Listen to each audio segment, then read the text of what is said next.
What's up everybody, Super Directs fan here for another car review. This is of course the 2010 Mercedes E350 4Matic. Many thanks to Harrison Auto Sales for hooking me up with this car to review for you guys today. So, about the Mercedes E350. Well, this 2010 model was the first year for this new generation. It was an all-new car. It was $5,000 cheaper, but much nicer than the previous car. I really like the way these look. I like the quad headlamp design here, you know, with the high beam and that small second little headlight there. I like the little fog lights down at the bottom, and I think it's really cool that Mercedes still does a hood ornament. It gives it a really nice touch. It has a nice bold chrome grille, and especially finished in the silver color with the AMG wheels on this, I think it looks really sharp from the front end. It has an understated aggressiveness to it, and I just really like the way they designed these. Going along to the side of the car, I also like the different creases they have. The body lines in this car are very interesting. I think it just gives it a very muscular stance, and it looks really great, especially with the panoramic moonroofs that this car has that all black roof panel. It really sets it off. The back end of this car is probably the least spectacular angle. I mean, it looks nice and classy, but it doesn't look quite as good as the rest of the car, but it's nothing to really complain about either. Right, so for the interior of this car, the first thing you notice is how heavy these doors are whenever you get into it. I mean, Mercedes are known as being built like tanks, and this one certainly fits that bill. I mean, very solid thunk, nice and heavy, and I love how solid these feel. Very high quality for sure. And then you sit down in here, and you're greeted by a dark interior. I mean, there's options for these Mercedes. This one is spec'd out with everything black, so it's a little dark in here, but I think it looks very classy. You have some chrome and aluminum looking trim in places here and there, and you know, it brightens it up a little bit, but it is a tad dark. But it's very high quality. First thing, of course, is this steering wheel, which is magnificent. It has beautiful 9 and 3 cutouts here for your thumbs. It has huge notches for the 10 and 2. It even has a flat bottom, which is awesome, especially for just a German luxury sedan. I mean, this isn't a sports car, but it has a wonderful steering wheel. Next is the gauges in these cars, which are very nice. You have a clock on the left-hand side, which is a little unique thing. And then you have a huge speedometer in the middle there that has a little mini screen. And then you have the tachometer on the right-hand side there. And it's just a very attractive looking gauge cluster, very easy on the eyes. Next is the seats in these cars, which are really nice. Leather, of course, and they have really good mid-back support, I've noticed, and they feel really great. They don't have very heavy bolsters, you know, they're not going to hug you a lot, but this is a luxury car, so I don't expect that. They're very comfortable, though. I really like them so far. Coming along to the center console here, you have a nice high-resolution screen sitting right on top, and it has, you know, very high-resolution and attractive-looking maps, and it also has, you know, your controls for the radio and things like that. And it's all controlled using the command interface that they have here, which is controlled by this little knob that has a back and a clear button, and you can push down and move it different directions, and it's actually really effective. It's very easy to learn, and I find it very straightforward. Coming along to the rest of the center console here, you have a good amount of buttons here, just, you know, do the basic stuff, radio, navigation. You have a nice volume knob. I mean, all this stuff is high quality, but I mean, we're in a Mercedes, so I mean, you expect it to be high quality, and it certainly is. It's very nice feeling. All the buttons, everything feel very nice and high quality as well. I still think it's kind of funny they have a phone keypad here. That's kind of an old-fashioned, but I think it's still fine. I don't think it really detracts from the interior at all.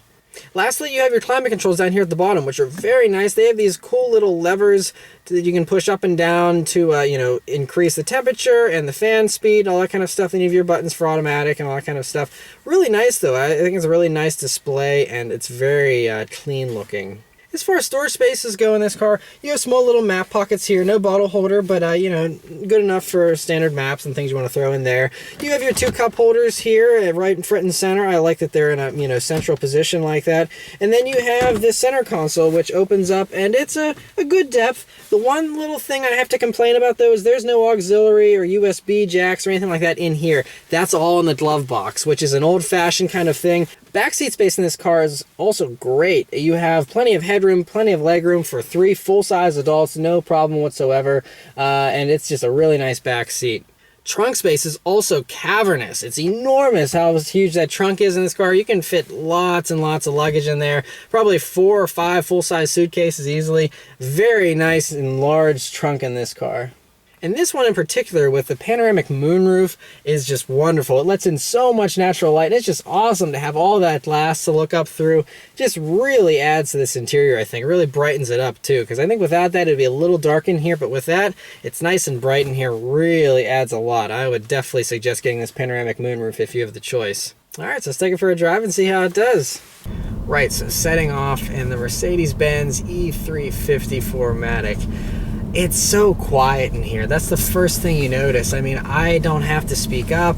I can almost whisper and you can hear me just fine. It's very refined. And I'm on this bumpy park road and it soaks up bumps really nicely. That was a huge one and you could hardly even notice. It's just that smooth, and oh man, this car, the second you start driving it, you know this is luxury. Another thing you'll notice is how good the visibility is in this car. Large windshield, large side windows, rear windows nice and large. Also, whenever you're just cruising along, the engine is very quiet. Everything is very refined and sedate in here. Alright, so, you know, this is a luxury car, so it's supposed to be a nice cruiser. But does it actually drive well whenever you put it on a back road? Well, let's turn onto this back road here and we'll see how it does.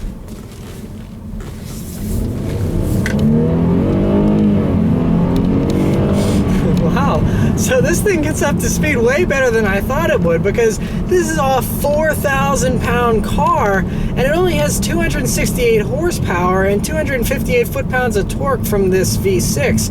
And you know, that is not a lot whenever you're talking about a 4,000 pound car, but this thing really gets up and hustles. I was really surprised by that, actually. So yeah, power is pretty good. I mean, obviously if you want a performance, you know, E-Class, you can always go with the E550 or the E63 AMG. Two excellent options Mercedes gives you. This is the one for the people that don't want a performance car, they just want a comfortable, you know, car that's better on gas. And so this V6 is a good option, but it gets up to speed just fine. I don't have any complaints about the acceleration in this car. So on this back road now, other observations. Well, first is ride is still very smooth, and brake feel as I'm braking for this turn is really nice. Steering weight is nice. It's not super heavy, but it's not too light. For a luxury car, this is really perfect. You know, some people might actually say it's a tad too heavy. I really love it though, and the steering feel, you really feel all the vibrations from the road and everything. It's not excessive, but it has a really great feel to it. So coming up to this really tight corner, let's see how the body roll is. And it does roll a little bit, but it's pretty well controlled, actually. I gotta say, it felt pretty good going through that corner for, again, a 4,000 pound luxury car that's on softer springs for this comfortable ride. It really handled that corner really well. So yeah, let's see about this acceleration again. Yeah, pulls strong. Really nice. Well done, Mercedes. I don't know how you managed that out of 268 horsepower, but it feels great. Doesn't sound too bad either. Yeah, going down the road in this car, it feels so good. You know, I've driven the Audi A6 and the BMW 5 Series, which are this car's main two rivals, and I personally prefer the Mercedes myself after driving all three of them. And you know, I really like the way this feels. Everything about this car, Mercedes, I think, really got it right with this car. But I'm going to spend all afternoon with this car and really get a good feel for it, and I'll come back and give you my updated impressions. Alright, so I've been driving this Mercedes for a while now, and a few updated impressions. The first is that there's only one thing about this car that I don't like, and that is this transmission, which is kind of slow to downshift, and you really gotta, I mean, it's doing it right now. I'm going up a hill, and I needed the downshift to give me more power, and now it gives me more power. But I mean, unless you're full throttle, this thing really does not want to downshift ever. And sure, you have paddles here, so you can just force it to downshift, but then it puts it into manual mode. You gotta flip it back up into D to do the automatic mode again. And so, you know, I don't like putting it in that manual mode if all I need to do is just have it downshift one time, and it won't do it. And so it's a little slow. Otherwise, it's a great transmission. It's very smooth, 7 speeds, so it's, you know, good on the highway, nice and quiet. And I like that, but it's not very good with downshifting whenever I want it to. That's the only complaint I have with this car. Everything else is spectacular. A few things that I didn't talk about yet that I want to touch on. First thing is this sound system, which is a Harman Kardon unit, and it's really nice. It's even better than most of the other Harman Kardons that I've used over the course of the past year in the cars that I've reviewed. This one is very nice, and whenever you have a clear audio signal, it's very crisp and clear, and the bass on it could be better, but the vocals are really nice. One thing, I mean, you can notice on some rougher pavement, it's still very smooth as far as the ride is concerned, but it gets a little noisy. I think that possibly could be some of the tires' fault as well, but this car isn't quite as quiet at higher speeds as it is at low speeds. But when you're going down the road, this car doesn't feel big, which I like. I don't like cars that feel enormous and you have to peer out over the hood and look around and it's really hard to navigate. This isn't the case, it's very easy to drive, even though it is a big car. I mean, you have a long hood, you have that Mercedes emblem, crowning the end of the hood there, and, it's a long car for the most part. I mean, it's a mid-sized luxury car, but, it doesn't really feel big, and so I like that because it's easy, to stay in your lane. You don't have to feel like you're paranoid all the time. I like that, so that's really nice. I think part of that has to do with the driving position in this car. The last thing that's really impressed me about this car over the past few hours that I've been driving it is this motor has really good low-end torque. So you don't really have to, get on it a lot to get the best out of this power plant. It has plenty of power from right down low there. So, this car gets up to speed effortlessly whenever you're just cruising around. It doesn't have to work hard. Another observation about the driving dynamics of this car, though, is I mentioned that weight, and it is 4,000 pounds, and you can kind of feel that in corners. It does handle very nicely. Like I said at the beginning of my review, it does handle very nicely, but you always feel that weight. I mean, obviously this is a luxury sedan, so it's going to be heavy. I understand that. That's fine. So I mean, but a lot of people are saying like the E63. I mean, I haven't driven this generation of the E63, so I'll reserve my judgment on it until I drive it.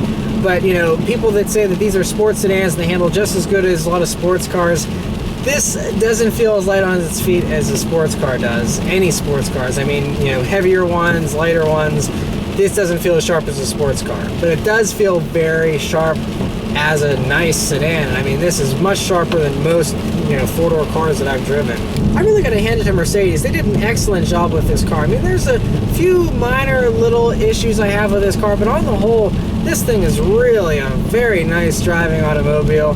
Really love it a lot. And I think out of, the German brands, the Audi, BMW, and Mercedes, I prefer this. I've driven the A6 by Audi, and I've driven, the BMW 5 Series, and the 5 Series felt a little too soft in its standard form, and the A6 as well felt kind of soft. This feels like it has a sharper suspension, sharper steering, and I just like the styling of this over the Audi and the BMW as well. So for all those reasons, I would choose this if I had to choose a German luxury sedan. Now, I've been hearing all kinds of wonderful things about the Cadillac CTS, and I haven't driven a CTS yet, so I'm not sure if I would choose this as my ultimate, four-door luxury sedan, or if I would choose the CTS. But I think this is definitely the best out of the Germans, in my opinion, and yeah, so it's a great car. Definitely recommend this one. Many thanks to Harrison Auto Sales, once again, for hooking me up with this car to review for you guys today. This one is available on their lot currently, so if you're interested in it, definitely give them a call, swing by. I have all the info in the description for this car, so you can check it out for yourself. They want a little under $33,000 for it, which is really nice for a car that only has about 30,000 miles on it. Really a nice version of this car. Like I said, the silver with the panoramic roof and all the nice options on this one. I really like the way this is equipped. So yeah, thanks for watching, guys. I'll see you next time. Take care.